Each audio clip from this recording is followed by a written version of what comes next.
Hi friends, welcome back to my channel. మీరు కనుక నా ఛానల్ ఫస్ట్ టైం చూస్తున్నారా అయితే సబ్స్క్రైబ్ చేసుకోండి. అలాగే పక్కనే ఉన్న బెల్ ఐకాన్ని క్లిక్ చేసేయండి ఫ్రెండ్స్. ఈరోజు ఎపిసోడ్ అయితే సూపర్గా అదిరిపోబోతుంది. ఎక్కడా స్కిప్ చేయకుండా మొత్తం చూసేయండి ఫ్రెండ్స్. అప్పుడే మీరు ఎంజాయ్ చేయగలుగుతారు. నచ్చినట్లయితే ఒక లైక్ ఇచ్చి ఎంకరేజ్ చేసేయండి ఫ్రెండ్స్. ఇక ఎపిసోడ్లోకి అయితే వెళ్ళిపోదాం. ఈ ఎపిసోడ్ స్టార్ట్ అవగానే రాజ్ ఇక కావ్య ఇద్దరు కూడా ఎడమొహం పెడమొహంగా ఇద్దరు కూడా మాటలు యుద్ధం చేసుకుంటారు. ఇక రాజ్కి తగిన శాస్తి చేస్తుంది కావ్య. అయితే అరటిపండు తొక్క మీద జారిపోతుంటే ఏమండి అని చెప్పి పట్టుకోబోతుంటే, నువ్వు చాలా చీప్ ట్రిక్స్ నా మీద ప్లే చేస్తున్నావు. నాకు నీ గురించి బాగా తెలుసు. నువ్వే కావాలని అరటిపండు తొక్క వేసి నన్ను పడేయాలనుకున్నావు అని చెప్పి కావ్యని అనబోతుంటే, అవునా, నేను మీ మీద చీప్ ట్రిక్స్ ప్లే చేస్తున్నానా? సరే అయితే అని చెప్పి ఒక్కసారిగా వదిలి పడేస్తుంది.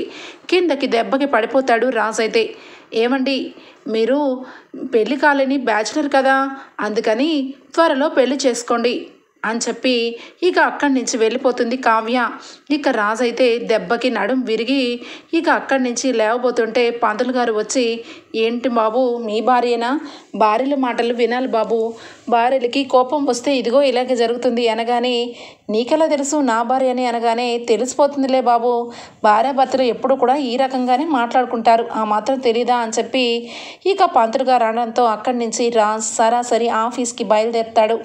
ఆఫీస్కి వెళ్ళగానే అక్కడ చూడటానికి చాలా ఘోరంగా కనబడుతుంది. ఆఫీస్ స్టాఫ్ అంతా కూడా ఎవరికి ఎవరు యమునా తీరు అన్నట్టుగా ఇక ఒకరైతే సెల్ఫీలో ఫొటోస్ దిగుతూ, కొంతమంది చెస్ ఆడుకుంటూ, మరికొంతమంది వాళ్ళ గర్ల్ ఫ్రెండ్స్ బాయ్ ఫ్రెండ్స్తో మాట్లాడుకుంటూ తెగ ఎంజాయ్ చేస్తూ ఉంటారు. రాజ్ వెళ్ళేసరికి అది ఆఫీసా లేదంటే ఏ పబ్కైనా వచ్చానన్న ఫీలింగ్ కలుగుతుంది రాజ్కి. ఒక్కసారిగా ఇక అందరినీ కూడా మీటింగ్ హాల్ని పిలిపించి అందరికీ దుమ్ము దులిపేస్తాడు రాజ్. అయితే అసలు మీరు జీతాలు తీసుకొని ఇంక్రిమెంట్స్ తీసుకుంటారు తప్పించి ఆఫీస్ మీద కొంచెం కూడా శ్రద్ధ లేదు, బాస్ అంటే భయం భక్తి లేదు. అసలు మిమ్మల్ని అందరినీ ఒక్కసారిగా ఈ పోస్ట్ నుంచి పీక పడేసి కొత్త స్టాఫ్ని వేసుకుంటే మీ పరిస్థితి ఏంటో ఒకసారి ఆలోచించండి అని చెప్పి రాజ్ అనగానే వాళ్ళందరూ కూడా రాజ్కి సారీ చెప్తారు. సార్ తప్పైపోయింది సార్, మాకు ఎలాంటి వర్క్ ఇవ్వట్లేదు. ఏ వర్క్ అయినా చేద్దామంటే కనీసం రాహుల్ సారు దేనికి కూడా నాట్ ఇంట్రెస్ట్ చూపిస్తున్నారు. ఆయన ఎప్పుడు వస్తారో ఎప్పుడు వెళ్తారో తెలీదు. అందుకే సార్ మేము ఇలా క్రమశిక్షణ తప్పాము. దయచేసి మేము ఇంకెప్పుడు కూడా ఇలా చెయ్యం అని చెప్పి అందరూ కూడా ఊకమ్ముడిగా రాజ్కి సారీ చెప్తారు. ఇక సారీ చెప్పగానే మొత్తానికైతే రాజ్ ఇంకా మీదట ఎప్పుడు కూడా ఈ రకంగా మీరు ప్రవర్తిస్తే ఇలా మీటింగ్కి పెట్టి మిమ్మల్ని తిట్టడం కాదు, ఒకేసారి మిమ్మల్ని ఈ ఆఫీస్ నుంచి గెంటేయడం జరుగుతుంది, జాగ్రత్త అని చెప్పి ఇక రాజ్ చెప్తాడు. ఇక మొత్తానికైతే శృతి ఫైల్స్ అన్నీ కూడా తీసుకొని క్యాబినెట్లో పెట్టు అనగానే శృతి అన్నీ తీసుకొని వస్తుంది. ఇక ఒక్కసారిగా రాజ్ అన్నీ చెక్ చేస్తూ ఉంటే ఎక్కడికక్కడ మధ్యలో కొన్ని పేపర్స్ మిస్ అయినట్టు కనిపిస్తూ ఉంటాయి. రాజ్ ఇక శృతిని, ఏమైంది, ఇక్కడి నుంచి ఒక్కొక్క దగ్గర ఎగిరి కొట్టేసినట్టుగా రెండు లైన్స్ రాసి వదిలేసినట్టు, ఏంటి శృతి ఈ ఫైల్స్ ఏమీ అర్థం కావట్లేదు అనగానే, అది సార్ నేను ఇచ్చినప్పుడు బాగానే ఇచ్చాను సార్, కానీ రాహుల్ సార్ ఏదో చేసుంటారు, నేను ఒక్క నిమిషం కనుక్కొని మళ్ళీ మీకు ఏ విషయమో చెప్తాను సార్ అని చెప్పి ఇక శృతి అయితే వెళ్ళిపోతుంది. రాజ్కి ఆఫీస్లో అంతా గందరగోళంగా అనిపిస్తుంది.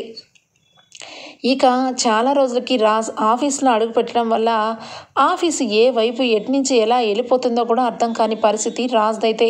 ఇక ఇక్కడ చూస్తే కావ్య ఫస్ట్ డే ఆఫీస్కి వెళ్ళడం వల్ల స్టాఫ్ అందరూ కూడా పరిచయం చేసుకుంటుంది.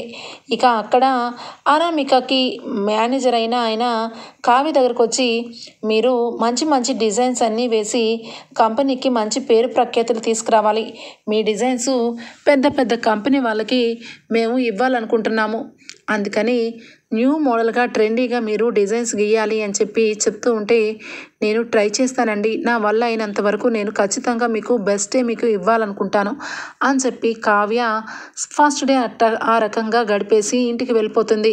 ఇంటికి వెళ్ళిపోయి డిజైన్స్ అన్నీ గీయమన్నారని డిజైన్స్ అన్నీ గీయడానికి ఇక పేపర్ మీద పెన్సిల్తో డ్రా చేస్తుంటే రాజ్తో జరిగిన మాటలు, రాజ్తో కలిసి ఉన్న విషయాలు అన్నీ కూడా కావ్యకి గుర్తొస్తూ ఉంటాయి. ఇక గుర్తు వస్తూ ఉంటే ఒకటి తర్వాత ఒకటి గుర్తు తెచ్చుకుంటూ మధ్యలో ఇక డిజైన్స్ మీద మనసు పెట్టలేదు. ఇక డిజైన్స్ గీస్తూ ఉంటుంది. అప్పుడే ఇక కనకం వస్తుంది. ఏంటే కావ్య, అంతసేపు నుంచి పేపర్లన్నీ చించి పడేస్తున్నావు. అసలు ఏమవుతుంది నీకు? అసలు డిజైన్స్ గీస్తున్నావా లేకపోతే ఇంకేమైనా ఆట ఆడుకుంటున్నావా అని చెప్పనగానే, అదేంటమ్మా అలా అంటావు, రేపు డిజైన్స్ తీసుకురమ్మన్నారు, అందుకే ఒక 4 డిజైన్స్ మనసు పెట్టి గీయాలనుకుంటున్నాను అని చెప్పి కావ్య అంటూ ఉంటే, సరే ఏం డిజైన్ గీసావేంటి అని చెప్పి ఇక కింద పడిపోయిన పేపర్ని తీస్తుంది. ఇక కనకం చూసి ఆశ్చర్యపోతుంది. ఇక వెంటనే కావ్య ఆలోచించుతూ ఉంటే, కావ్య అనగానే ఒక్కసారిగా, ఏంటమ్మా మంచి డిజైన్ గుర్తు తెచ్చుకుంటుంటే ఎందుకు పిలిచి డిస్టర్బ్ చేస్తున్నావు అని చెప్పి అనగానే, డిస్టర్బ్ చేయడం కాదే, నువ్వే డిస్టర్బెన్స్లో ఉన్నావని అర్థమవుతుంది అనగానే, ఏంటమ్మా నువ్వు మాట్లాడేది అనగానే, ఒకసారి చూడు నువ్వు ఎంత బాగా డిజైన్ వేసావో నీకే అర్థమవుతుంది అనగానే, రాజ్ కావ్య ఫొటోస్ని గీస్తుంది. రాజ్ అలాగే కావ్య ఎంతో హ్యాపీగా ఉన్న మూమెంట్, ఆ రోజు బూత్ బంగ్లాలో వాళ్ళిద్దరూ ఎంజాయ్మెంట్గా ఇక కేక్ కట్ చేసింది, అదంతా కూడా ఇక గీస్తుంది. అది చూసిన కావ్య ఒక్కసారి షాక్ అయిపోతుంది. అమ్మా ఏంటి ఇది నేను గీసానా అనగానే, మరి ఇంకెవరు గీస్తారే, నీ మనసు ఖచ్చితంగా ఏం కోరుకుంటుందో నాకు అర్థమవుతుంది. నీ మనసులో ఉన్నదే నువ్వు ఈ పేపర్ మీద గీయగలిగావు. నువ్వెంత మనసు ప్రశాంతత చేసుకున్నా నీ మనసులో నీ భర్త గుర్తులే మిగిలిపోయాయి. అందుకే నీ మనసులో ఉన్నదే ఈ తెల్ల కాగితం మీద ప్రజెంటేషన్ చేశావు అని చెప్పి కనకం అనగానే ఒక్కసారిగా కావ్య సిగ్గుపడుతుంది. ఇటివ్వమ్మా అని చెప్పి లాక్కోబోతుంటే, ఎందుకే కావ్య లేనిపోని ఇక ఆలోచనలు పెట్టుకొని అల్లుడు గారికి దూరమై బ్రతుకుదాం అనుకుంటున్నావా? అల్లుడు గారు చేసిన తప్పేంటి? నిన్ను అందరి ముందు అవమానించారు, అందుకే కదా ఇంటికి వచ్చి నీ కాళ్ళు పట్టుకుంటాను, ఇంటికి రా కావ్య అని చెప్పి పిలిచినా కూడా నువ్వు వెళ్ళలేదు. ఇంకా నువ్వు లేట్ చేసే కొలది లేట్ అయిపోతూనే ఉంటుంది జీవితం. ఒకప్పుడు నిజానికి ఆ ఇంట్లో నీకు కోడలి స్థానం లేదు, భార్య స్థానం లేదు, ఏ స్థానము లేదు. ఒక బిడ్డని చంకన వేసుకొని వచ్చిన రోజు కూడా నువ్వు నాతో వచ్చే అమ్మ కావ్య అంటే నేను రానమ్మా ఇక్కడే ఉంటానని అత్తగారింట్లోనే ఉన్నావు. అలాంటిది ఇప్పుడు అల్లుడు గారు ఏదో 4 మాటలు అన్నారని నువ్వు ఇక్కడికి వచ్చేసి ఉండటం కరెక్ట్ కాదు. నువ్వు మీ అత్తగారింటికి వెళ్ళిపోమ్మా అని చెప్పి ఇక కనకం అంటుంది. ఇక కావ్య ఒక్కసారిగా అమ్మా అని చెప్పి గట్టిగా అరుస్తుంది. ఒక్కసారిగా ఉలిక్కి పడుతుంది కనకమైతే. ఏంటమ్మా ఏం మాట్లాడుతున్నావు నువ్వు? నిజానికి నువ్వు అన్నది అన్నట్టుగా అన్నీ కూడా కరెక్టే. నేను ఆ ఇంటికి కోడలుగా లేనప్పుడు, ఆయనకి భార్యగా లేనప్పుడు నిజానికి సంవత్సర కాలం పాటు బాధలోనే ఉన్న గడప దాటలేదు. ఎందుకంటే ఆయన నన్ను ఎప్పుడూ ఒకేలాగా చూశాడు. కానీ అదంతా వేరు, ఇప్పుడు వేరమ్మా. ఆయన జీవితంలోకి నన్ను తీసుకొని మా ఇద్దరి మధ్య భార్యాభర్తల బంధం ఏర్పడిన తర్వాత కూడా నాకు ఆయనకి సంబంధం లేనట్టు బలవంతంగా కాపురం చేసినట్టు మాట్లాడితే ఏ భార్య అయినా ఏ రకంగా సహిస్తుందమ్మా? ఒక్కసారి నువ్వు ఊహించుకో. నాన్న నిన్ను బలవంతంగా నీతో కాపురం చేశాను, నువ్వు నాకు అవసరం లేదు, నీ మీద నాకు ప్రేమే లేదు అంటే నువ్వు నాన్నతో బ్రతికి బట్టకట్టగలుగుతావా? నాన్నతోని కాపురం చేయగలుగుతావా? చెప్పమ్మా అని చెప్పి కావ్య అనగానే ఒక్కసారిగా ఎమోషనల్ అయిపోతుంది కనకం. ఏంటమ్మా ఏమి మాట్లాడవేంటి? నాన్నగారు అలా మాట్లాడితేనే మాట్లాడతారు అనుకుంటేనే తట్టుకోలేక కళ్ళమట నీళ్ళు వచ్చాయి. మరి నేనేమైపోవాలి? ఆ ఇంట్లో ఉన్నప్పుడు నిజానికి నాకు ఎవరు ఏ రకంగా వరసలు కలపకపోయినా, ఏ రకంగా నన్ను ఆ ఇంటికి కోడలు చేసుకోకపోయినా నా మనసు ఎప్పుడు బాధపడలేదు. అందరూ ఒకేలాగున్నారు, ఎవరు నన్ను బాధ పెట్టాలనుకున్నా ఈ విధంగానే బాధ పెడతారని సమర్థింపుగా ఉన్నాను. కానీ మనిషికో రంగులాగా మనిషి మొహం మీదే నువ్వంటే నాకు ఇష్టం లేదు, నీ మీద నాకు అసలు భార్య అన్న ఫీలింగే లేదు, ఎవరో బలవంతంగా చేస్తే తప్ప నీ దగ్గరికి రాలేదు అన్న మనిషితో నేను ఏ విధంగా ఉండాలో చెప్పమ్మా. నువ్వన్నట్టు ఒకవేళ భర్త దగ్గరికే నేను వెళ్ళిపోవాలి అనుకుంటే మాత్రం అది జరగని పని.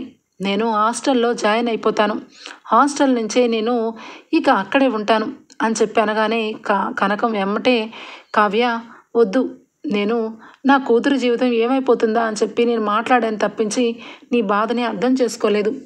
నన్ను క్షమించు, ఇంకెప్పుడు కూడా ఇలాంటి విషయాల్లో నేను కలగ చేసుకోను. నీ మనసుకు నచ్చినప్పుడు నీ మనసుకు నచ్చినట్టే నువ్వు చెయ్యి, అడ్డుపడను అని చెప్పి కనకం అంటుంది. ఇక కావ్య మనస్ఫూర్తిగా మనసులో అనుకొని ఇక నిమగ్నంగా మంచి డిజైన్స్ అయితే గీస్తుంది. ఆ గీసిన డిజైన్స్ అన్నీ కూడా చక్కగా హ్యాండ్ బ్యాగ్లో పెట్టుకొని ఇక నిద్రపోతుంది కావ్య. ఇక ఇక్కడ చూస్తే రాజ్ ఇక ప్రతి ఒక్క ఫైల్లో కూడా ప్రతిసారి సంతకాలు చేస్తున్నంతసేపు మధ్య మధ్యలో కావ్య మాటలు, కావ్యతో ఉన్న తీపి గుర్తులే గుర్తుకొస్తూ ఉంటాయి. ఒక్కసారిగా అంతరాత్మ వస్తుంది. ఏంట్రా ఏంట్రా రాజ్, అసలు నువ్వు స్వరాజ్ స్వరాజ్ అని చెప్పుకోవడం తప్పించి అసలు రాజరికం నీలో ఉందిరా? ఏమీ లేదు. ఆఫీస్ చూసావా ఎంత ఘోరంగా అయిపోయిందో? నీ భార్య చెప్తూనే ఉంది కదరా, ఈ ఆఫీసు మీ తరతరాల నుంచి కాపాడుతున్న గౌరవం అని.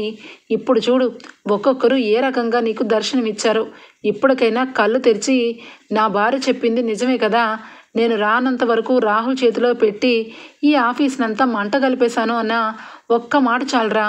వెళ్ళి కళావతిని పిలువు అనగానే, రే నువ్వెవరా నన్ను చెప్పడానికి అనగానే, నోరుమై నేనెవరంటా వింట్రా, నీ అంతరాత్మని. ఏ ఆ మాత్రం అంతరాత్మకు నీకు చెప్పకూడదా అనగానే, నువ్వు చెప్పచ్చు కానీ చచ్చు తిరిగితే అట్లే చెప్పొద్దనేది. నేను కాదని పొగరుగా నా దగ్గర నుంచి దూరంగా వెళ్ళిపోయింది. అలాంటి దాన్ని నేను ఎలాగ రమ్మంటాను?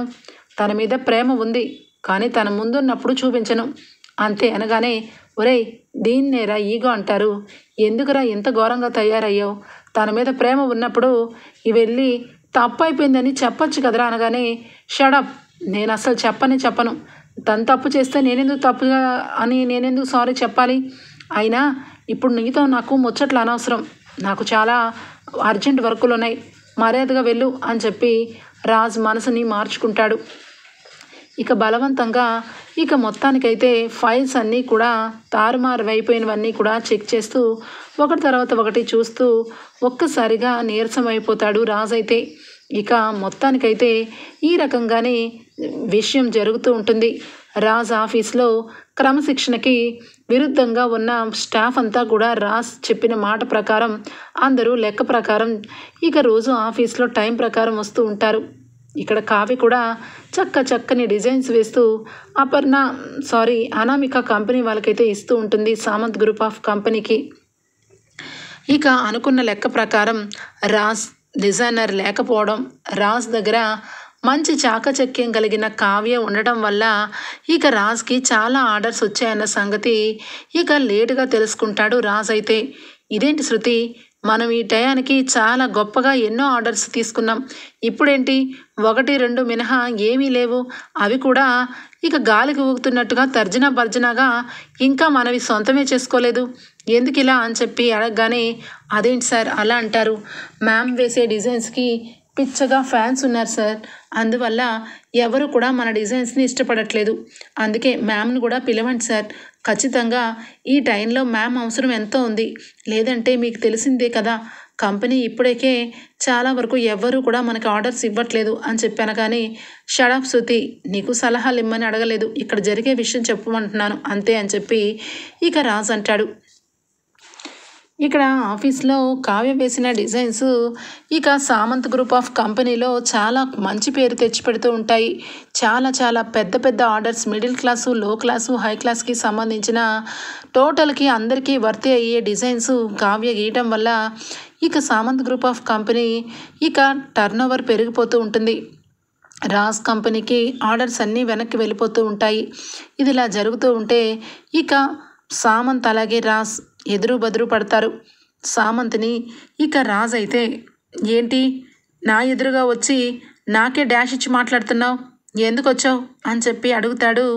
రాజ్ అయితే, ఎందుకు రావడం ఏంటి, ఇది కామన్గా టెండర్ వేసే ప్లేస్, ఇదిగో రాజ్, ఇక నుంచి మీ కంపెనీ నేలమట్టం పడిపోవడం ఖాయం, మా కంపెనీ హైఫైగా ఎక్కడికో వెళ్ళిపోవడం ఖాయం, ఇప్పటికే చాలా వరకు ఆర్డర్స్ అన్నీ మాకు వచ్చేసాయి, ఇక నుంచి నీకు రావాల్సిన ప్రతి ఆర్డర్ కూడా నాకే వస్తుంది, కావాలంటే చూసుకో అనగానే, షాడప్, అసలు నువ్వెవరు చెప్పడానికి, నీ కంపెనీలో జరిగే విషయాలన్నీ కూడా నాకు తెలుసు, అక్కడ డిజైన్స్ ఏమీ బాగోవు, ఈసారి టెండర్ మాకే వస్తుంది, మా డిజైన్సే నచ్చుతాయి, మాకే పెద్ద ఆర్డర్లు వస్తాయి, చూద్దాం, నువ్వు నెంబర్ 1 పొజిషన్లో ఎప్పటికీ రావు, ఎప్పటికీ నెంబర్ 1 అనేది స్వరాజ్ గ్రూప్ ఆఫ్ కంపెనీకే అని చెప్పి రాజ్ ఛాలెంజ్ చేస్తాడు. అది చూద్దాం రాజ్, ఈ దసరాకి ఎవరికి ఆర్డర్ వస్తుందో ఎవరికి రాదో చూద్దాం, అప్పుడు తెలిపోతుంది, నెంబర్ 1 పొజిషన్ నీదా నాదా అన్నది అని చెప్పి సామంత్ ఛాలెంజ్ చేస్తాడు రాజ్తో. ఇక కావ్య ఆఫీస్లో డిజైన్స్ వేస్తూ ఉంటే ఒక్కసారిగా ఇక కరెంటు పోవడం వల్ల కొన్ని డిజైన్స్ గీయకుండా అట్లనే ఉండిపోతుంది. జనరేటర్ కూడా ఉండకపోవడం వల్ల గంట డిలే అయిపోతుంది. అది నెక్స్ట్ డే ఖచ్చితంగా ఆ డిజైన్స్ అన్నీ కూడా సబ్మిట్ చేయాలి. ఇక గంట సేపు ఈ లోపల కరెంటు వస్తే బాగుండు అని చెప్పి కావ్య ఇక చీకట్లోనే ల్యాంప్లో చిన్న ల్యాంప్ పెట్టుకొని డిజైన్స్ అయితే గీస్తూ ఉంటుంది. ఆఫీస్ స్టాఫ్ అంతా కూడా వెళ్ళిపోతారు. కావ్య మాత్రం ఖచ్చితంగా అవి సబ్మిట్ చేయాలని ఇక ఆఫీస్లో ఉండి మరి ఇక డిజైన్స్ అన్నీ కూడా డీప్గా చేస్తూ ఉంటుంది. ఇంతలో ఇక ఆఫీస్లో వాళ్ళందరూ వెళ్ళిపోయారనే భ్రమలో ఉన్న అనామిక ఒక్కసారిగా ఎంటర్ అవుతుంది ఆఫీస్కి. అప్పుడే కరెక్ట్గా కరెంటు వస్తుంది. కావ్య ఒక్కసారిగా ఎవరబ్బా అని చెప్పి చూసేసరికి అనామిక మోడ్రన్ బట్టల్లో సామంత్తో నడుచుకుంటూ, సామంత్ ఈరోజు నాకు చాలా హ్యాపీగా ఉంది. ఆ కవిత్వం గాడిని పెళ్లి చేసుకొని నా లైఫ్ స్పాయిల్ అయిపోయిందేమో అనుకున్నాను. కానీ నా లైఫ్ అనేది ఇంత చక్కగా 3 పువ్వులు 6 కాయల్లాగా ఉంటుందని ఊహించలేదు. ఎవరైతే నా జీవితాన్ని ఈ విధంగా రోడ్డు మీదకి తీసుకొని వచ్చారో ఆ మనిషి చూతే నేను పై లెవెల్కి వెళ్తున్నాను అంటే చాలా సంతోషంగా ఉంది అని చెప్పి అనామిక అనడం ఇక కళ్ళారా చెవులారా వింటుంది కావ్య. ఒక్కసారిగా షాక్ అయిపోతుంది. ఇంకా వాళ్ళు ఏ రకంగా మాట్లాడుకుంటున్నారా అని చెప్పి వెనకాలే ఇక గోడ వెనకాల నుంచుంటుంది కావ్య. ఏంటి ఇది ఏదో చిన్న కంపెనీ అని చెప్పారు, ఇది అనామిక కంపెనీనా అని చెప్పి ఆశ్చర్యపోతూ ఉంటుంది. అనామిక ఇక సామంత్తో అంటూ ఉంటుంది, చూడు సామంత్, నాకు దుగ్గిరాల కుటుంబం సర్వనాశనం అయిపోవడమే నాకు ధ్యేయం. ఆ నాశనంలో ఖచ్చితంగా కావ్యరాజు ఇంకా సర్వనాశనం అయిపోవాలి. ఎందుకంటే కోర్టుకి ఇక నా మీద సాక్ష్యం చూపించి నాకు 15 రోజులు రిమాండ్లో ఉంచేలాగా చేసింది ఆ కావ్య. అందుకే ఆ భార్యాభర్తల్ని విడగొట్టి వాళ్ళిద్దరినీ చెరొక వైపుకు తీసుకొచ్చి చివరాఖరికి నా కంపెనీలోనే డిజైనర్గా పెట్టించుకున్నాను అనగానే సామంత్ ఒక్కసారిగా, ఏంటి డార్లింగ్, నిజంగా ఇంత పని చేశామంటే నమ్మలేకపోతున్నాను అనగానే, అయ్యో సామంత్, నేను చెప్పడం వరకు చాలా తక్కువ, చేసేదే ఎక్కువ. అసలు నిజానికి కావ్య మన కంపెనీకి రావడానికి నేను ఎంతగా కృషి చేశానో నీకేం తెలుసు. ఆ రోజు ఇక రుద్రాణి గారు నాకు ఫోన్ చేసి విషయం మొత్తం చెప్పారు. అప్పుడే అనుకున్నాను, ఖచ్చితంగా ఆఫీస్ అనేది రాహుల్ చేతులకి రావాలి అంటే కావ్య అక్కడ ఉండకూడదు. కావ్య అక్కడ ఉండకూడదు అంటే ఖచ్చితంగా రాజ్కి కావ్యకి మనస్పర్ధలు రావాలని నేను రాహుల్ రుద్రాణి గారు వేసిన ప్లానే ఇది. ఆ రోజు అపర్ణ ఆంటీని ప్రాణాల మీదకి తెచ్చేలాగా చేసి ఇక మత్తు మందులో ట్యాబ్లెట్లలో బ్లడ్ ప్రెషర్ కలిపే ట్యాబ్లెట్లు రాహుల్ చేత కల్పించి రాహుల్ గుడిలో ఉండి ఏమీ ఎరగనట్టు కావ్యని అక్కడ అందరి ముందు బలిపశువు చేసేలాగా చేశాము. కావ్య చాలా ఆత్మాభిమానం గలది. ఎట్టి పరిస్థితుల్లోనూ దుగ్గిరాల గుమ్మం తొక్కనే తొక్కదు. రాజ్ ఎప్పటికీ ఇక తప్పు చేసింది నా భార్య అన్న భ్రమలోనే ఉంటాడు. కాబట్టి రాముడు సీత ఇద్దరూ కలిసినట్టే ఉంటూ కలవకుండా జీవితాంతం ఒంటరి పోరాటం ఎలా చేస్తారో వీళ్ళిద్దరి పరిస్థితి కూడా అంతే అని చెప్పి ఇక నవ్వుతూ ఉంటుంది అనామిక. ఇక కావ్య చాలా తెలివిగా అనామిక మాట్లాడుకున్న మాటలు మొత్తం కూడా ఫోన్లో రికార్డ్ చేసి అప్పటికప్పుడే రాజ్కి పంపించేస్తుంది. రాజ్ ఇక ఆఫీస్లో ఇక ఏదో చూస్తూ సడన్గా ఫోన్లో వచ్చిన వీడియోని, ఏంటి ఈ కళావతి ఏదో వీడియో పంపించింది అని చెప్పి చూసేసరికి ఒక్కసారిగా రాజ్కి దిమ్మ తిరిగిపోతుంది. అనామిక మాట్లాడిన ప్రతి ఒక్క మాట రాజ్కి తూటాల్లాగా పొడుచుకుంటుంది. అంటే మా మమ్మీకి ఇలా అవ్వడానికి కారణం రాహుల్, రుద్రాణి, అనామిక అన్నమాట. వీళ్ళు ముగ్గురు కుట్ర మూలంగా కావ్య బలైపోయిందా? కావ్యని అపార్థం చేసుకున్నానా? వీళ్ళని ఏం చెయ్యాలి అని చెప్పి రాజ్ ఒక్కసారిగా ఇక కాల్ చేస్తూ ఉంటాడు కావ్యకి. కాల్ లిఫ్ట్ చేయదు కావ్య. ఒక్కసారిగా ఇక రింగ్ టోన్ వినపడుతూ ఉంటే అనామిక, ఎవరో ఏదో సౌండ్ వస్తుంది సామంత్ అని చెప్పి చూసేసరికి కావ్య. ఒక్కసారిగా కావ్యం చూసి షాక్ తింటారు ఇక సామంత్ అలాగే అనామిక. ఇక కావ్య అయితే, ఏంటి నువ్వు ఈ కంపెనీకి ఓనర్వా? అసలు నిన్ను ఏం చేసినా పాపం లేదు. నువ్వు కవిగారి జీవితంలోంచి బయటికి వెళ్ళిపోయి ఎక్కడ ఉన్నావో అని చెప్పి నీ గురించే ఎవరూ పట్టించుకోవట్లేదు. కానీ నువ్వు మాత్రం గోతికాడ నక్కలాగా మా అత్తగారి మీద, ఇక నా మీద, మా ఆయన మీద ఎంత పగ సాధిస్తున్నావు. అసలు నీ గురించి నువ్వేమనుకుంటున్నావు? నువ్వు కవిగారి జీవితంలోంచి వెళ్ళిపోయిన తర్వాత 15 రోజుల పాటు జైల్లో మగ్గిపోయావు. నీకు బుద్ధి వచ్చిందేమో అనుకున్నాను, కానీ నీ బుద్ధి ఇంకా గడ్డి తింటుందని ఇప్పుడే అర్థమవుతుంది అనగానే ఇక వెంటనే అనామిక, ఏంటి ఇప్పుడు ఏం చేయగలుగుతావు? మొత్తానికి నిన్నైతే ఇంట్లో నుంచి బయటికి పంపించేలాగా చేశాను కదా. నీ మాటలు ఎవ్వరూ నమ్మరు. అయినా నా కంపెనీలో రాజ్కి విరుద్ధంగా ఇక్కడ జాబ్ చేస్తున్నావని, ఇక్కడ జాబ్ చేసి రాజ్ మీద పగ తీర్చుకోబోతున్నావని నేనే రివర్స్లో రాజ్కి ఈ విషయం చెప్పాననుకో, నీకు జీవితంలో ఇక నిన్ను ఎప్పటికీ రాజ్ మొహం కూడా చూడడు, జాగ్రత్త అనగానే ఇక అప్పుడు రాజ్ ఎంటర్ అవుతాడు. ఒక్కసారిగా సామంత్ అలాగే ఇక రాహుల్, ఇక అనామిక షాక్ అయిపోతారు. ఏంటి, నేను ఎప్పటికీ నా భార్య మొహం చూడనా?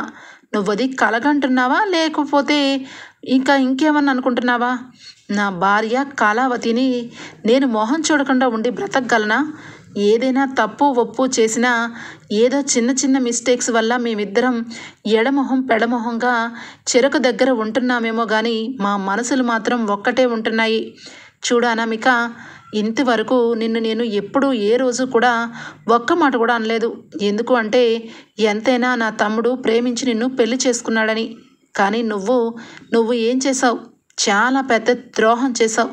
నా తమ్ముడు జీవితంతో ఆడుకున్నావు, వదిలేసా. ఇంట్లో నుంచి వెళ్ళిపోయావు, వదిలేసా. కానీ ఎప్పుడైతే పగపట్టిన పాములాగా తిన్నింటి వాసాలు లెక్క పెట్టేలాగా రాహుల్ అలాగే మా అత్త నువ్వు ముగ్గురు కలిసి మా మమ్మీని చంపాలనే అనుకున్నారే, అక్కడే చాలా పెద్ద మిస్టేక్ చేశారు. అందుకే నిన్ను అలాగే ఆ రాహుల్ గారిని మా అత్తని ఎవరిని వదిలే ప్రసక్తే లేదు అని చెప్పి అనగానే ఒక్కసారిగా సామంత్, ఏం చేస్తావు? ఏం చేయగలుగుతావు?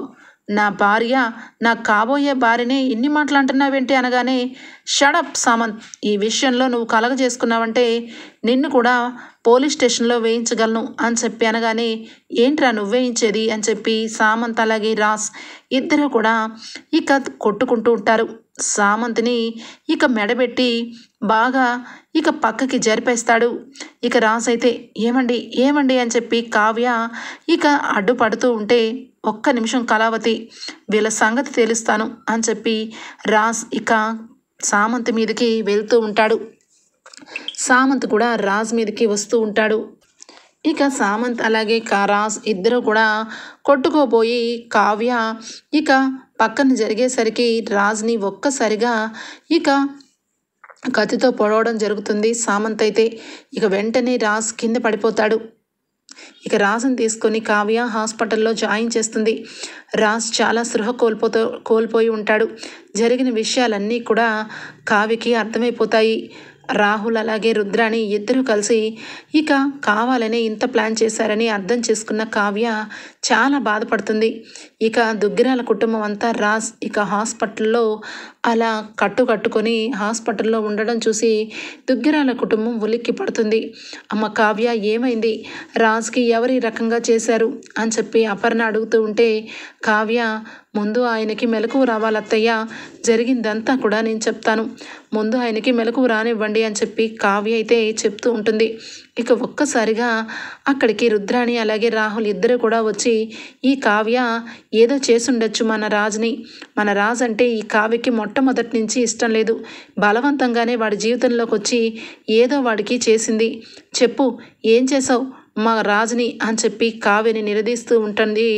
ఇక రుద్రాణి అయితే, రుద్రాణి గారు, ముందుంది ముసలి పండగ, మీరు మీ అబ్బాయి ఎలాంటి డ్రామాలు వేసినా ఇక్కడ ఎవరు నమ్మరు, అనవసరంగా ఇక్కడ హాస్పిటల్లో గొడవలు పెట్టద్దు, నా భర్త ప్రాణాల మీదకు వచ్చింది, నా భర్త కళ్ళు తెరిచే వరకు నేను ఎవరితో ఏమీ మాట్లాడలేను అని చెప్పి కావ్య అంటుంటే, అబ్బబ్బబ్బో చాలా ప్రేమ ఉందే రాజ్ అంటే లెక్క లేకుండా ఇక అనామికతో చేయి కలిపి అనామికతో ఉద్యోగం చేస్తూ రాజుని నెట్టేలుగా ముంచేసిన నువ్వే నా మాట్లాడేది అనగానే అపర్ణ షాక్ అయిపోతుంది.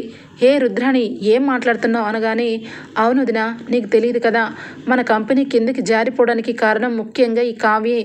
అనామిక వాళ్ళ కంపెనీలో అనామికకి డిజైన్స్ ఇస్తూ తిను కావ్య రాజ్ని చాలా బాధ పెట్టింది. ఆ బాధలోనే రాజ్ ఈ రకంగా ఇక సూసైడ్ చేసుకున్నాడేమో, ఎవరికి ఏం తెలుసు అనగానే అపర్ణ బాధపడుతుంటుంది. నేను నమ్మలేను, నా కోడలు ఇలాంటి పని చేస్తుందని అనగానే, ఏంటి నమ్మేది చెప్పు, నువ్వు అనామిక వాళ్ళ కంపెనీలో డిజైన్స్ ఇస్తున్నావా లేదా అని చెప్పి అనామికని ఇక కావ్యని నిలదీస్తుంది రుద్రాణి. ఇక వెంటనే అవును అనగానే ఒక్కసారిగా షాక్ అయిపోతుంది దుగ్గిరాల కుటుంబం. అపర్ణ వచ్చి, ఏంటి కావ్య, నువ్వు అనామిక వాళ్ళ కంపెనీలో ఉద్యోగం చేస్తున్నావా, డిజైన్స్ అన్నీ రాజుకి విరుద్ధంగా వాళ్ళకి అందజేస్తున్నావా, నమ్మలేకపోతున్నాను కావ్య అనగానే, అది అత్తయ్య గారు అని చెప్పి చెప్పబోతుంటే, ఇంకా ఏంటి అత్తయ్య గారు, అసలు నువ్వు చేసిన పనికి ఇంకొకరైతే నిన్ను ప్రాణాలతో ఉంచరు అని చెప్పి కావ్యని తరిమేయాలని చూస్తుంది రుద్రాణి. కావ్య బాధపడుతూ, నా భర్త కళ్ళు తెరిచే వరకు నేను ఏమీ మాట్లాడలేను. రుద్రాణి గారు, మీరు అనవసరంగా లేనిపోని మాటలు నా మీద చెప్పాలని చూస్తున్నారు, మర్యాదగా ఉండదు అని చెప్పి అనబోతూ ఉంటే, ఇంకేంటే నీకు మర్యాద, వదిన సైలెంట్గా ఉంది అంటే అర్థం నువ్వు ఇంట్లో నుంచి వెళ్ళిపోతేనే ఇష్టం, కాబట్టి హాస్పిటల్ నుంచి వెళ్ళిపో. రాజుకి ఇంత ఘోరం జరిగిందంటే నువ్వేదో చేసావు, అందుకే రాజు ఇలా అయిపోయాడు అని చెప్పి ఇక రాజ్కి కత్తితో పొడిచేది కావ్య మూలంగానే జరిగిందని కావాలని అందరికీ నమ్మించే ప్రయత్నం చేస్తూ ఉంటుంది రుద్రాణి. కరెక్ట్గా రాజ్ కళ్ళు తెరుస్తాడు. కళ్ళు తెరిచి హాస్పిటల్ లోపల నుంచి బయటికి వస్తాడు. ఒక్కసారిగా దుగ్గిరాల కుటుంబం రాజ్ అని చెప్పి అపర్ణ రాగానే, ఏమండి అని చెప్పి ఏడ్చుకుంటూ కావ్య పట్టుకోగానే, కళావతి అని చెప్పి ఇక గట్టిగా పట్టుకొని హగ్ చేసుకొని, కళావతి ఆగు, ఎక్కడికి వెళ్తున్నావు అని చెప్పి పక్కకి లాగి రుద్రాణి రాహుల్ ఇద్దరిని కూడా చంపలు పగల కొట్టేలా కొడతాడు. మీరిద్దరూ కూడా నమ్మక ద్రోహులు, మీ ఇద్దరు ఈ ఇంట్లో ఉన్నంతకాలం మా అమ్మకి నాకు అందరికీ ప్రమాదమే. మీరు ఎలాంటి వాళ్ళంటే తిన్నింటి వాసాలే లెక్క పెట్టి డబ్బు కోసం ఎంతటి పనైనా చేస్తారు. మీరు నరరూప రాక్షసులు అని చెప్పి రాస్ అనగానే ఒక్కసారిగా అపర్ణ, ఇందిరాదేవి అందరూ ఆశ్చర్యపోతారు. ఒరే రాజ్, ఏంట్రా, ఏం మాట్లాడుతున్నావు అనగానే ఇక అపర్ణ విషయంలో జరిగిందంతా కూడా ఇక అనామిక సామంతతో చెప్తూ ఉన్న వీడియోని ఇక అందరి కళ్ళు కట్టినట్టుగా చూపిస్తాడు. ఒక్కసారిగా దుగ్గిరాల కుటుంబం షాక్ అయిపోతుంది. మా మమ్మీని చంపాలని చూసింది ఇదిగో ఇక్కడ అత్త కాని అత్త కొడుకైన ఈ రాహుల్, వీడికి ఏం తక్కువైందో, ఏకంగా మా మమ్మీని చంపాలని చూశాడు. వీడు డబ్బు కోసం ఏ పనైనా చేస్తాడని అర్థమైపోయింది. అందుకే నేను ఒక నిర్ణయం తీసుకున్నా. ఇక నుంచి ఈ రుద్రాణి, ఈ రాహుల్ మనతో పాటు ఉండడానికి వీల్లేదు.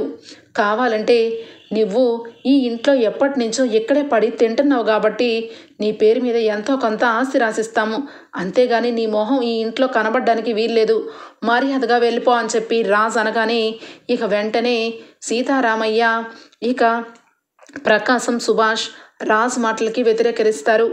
ఏంట్రా రాజ్, ఏం మాట్లాడుతున్నావు, అదేమన్నా మా నాన్నకు పుట్టిందా, ఇదేమన్నా సొంత అక్క చెల్లెలా, దీని మనసు, దీని పద్ధతి, దీనిదంతా వేరు, దీనికి ఆస్తి రాయాల్సిన అవసరం మనకేముందిరా, ఇది అపర్ణ ప్రాణాలని తీయాలనుకుంది, ఇటు అనామికతో చేయి కలిపి ఇప్పుడు నీకు ప్రాణాపాయ స్థితికి వచ్చేలాగా చేసింది వీళ్ళే, కోడలు బంగారం లాంటి కోడలు ఇంట్లో నుంచి వెళ్ళిపోయేలాగా చేసిన వీళ్ళిద్దరినీ ఏ రకంగా వదిలిపెడతాం, అందుకే వీళ్ళిద్దరికీ అత్తగారింట్లో ఉంచాలని డిసైడ్ అయ్యాము.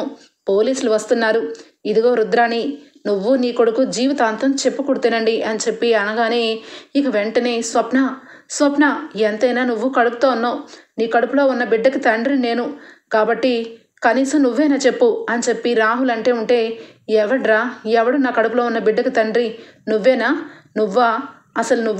అని చెప్పి అనగానే అందరూ షాక్ అయిపోతారు. ఏంటి, నువ్వు నన్ను తల్లిని చేశానని ఎంతో మురిసిపోయి చాలా ప్రేమగా ఉన్నావు కదా, అందుకే నువ్వు జైల్లోకి వెళ్తానంటే నేను బోరుమని ఏడ్చి నా కడుపులో ఉన్న బిడ్డకి తండ్రి కాబట్టి అందరూ బ్రతిమలాడి ఇక్కడే ఉంచాలని చూస్తున్నావా? ఏ రోజు నువ్వు నాతో ఒక భార్యగా ఉన్నావా? ఎంతసేపు నీకు ఇష్టమైన వాళ్ళతో తిరుక్కుంటూ వాళ్ళతో మాట్లాడుకుంటూ మీ అమ్మ చెప్పిన పచ్చగడ్డి ఎండుగడ్డి తినుకుంటూ చివరికి అపర్ణ ఆంటీని చంపే ప్రయత్నం చేసిన నీచుడివి. నువ్వు నా కడుపులో ఉన్న బిడ్డకి తండ్రి ఎలా అవుతావు? నేనే తండ్రిని తల్లిని. తాతయ్య ఇచ్చిన ఆశతో నా కొడుకుని కానీ కూతుర్ని కానీ రాజాలాగా పెంచుతాను. రాజ్ కావ్య ఇద్దరు పెంపకంలో పెరుగుతారు నా బిడ్డ. నువ్వు మాత్రం ఇక్కడ ఉండడానికి వీల్లేదు. మొహం నీ మొహం నాకు ఎప్పుడు చూపించద్దు అని చెప్పి అపర్ణ స్వప్న అందరి ముందు రాహుల్ని ఇక చెడమెడ వాయిస్తుంది. ఇంతలోనే పోలీసులు వస్తారు. ఇక రాజ్ చెప్పిన కంప్లైంట్ అలాగే సామంత్ అలాగే అనామిక వీళ్ళిద్దరూ రాజ్ మీద జరిగిన దాడి అలాగే అపర్ణ మీద రాహుల్ రుద్రాని చేసిన కుట్ర మొత్తానికి ఇక పోలీస్ స్టేషన్లో నలుగురిని అరెస్ట్ తీసుకొని వెళ్తారు. ఓకే ఫ్రెండ్స్, రాబోయే ఎపిసోడ్స్లో ఈ విధంగా జరగబోతుంది. మీకు నచ్చినట్లయితే ఒక లైక్ ఇచ్చేయండి ఫ్రెండ్స్. Bye, take care.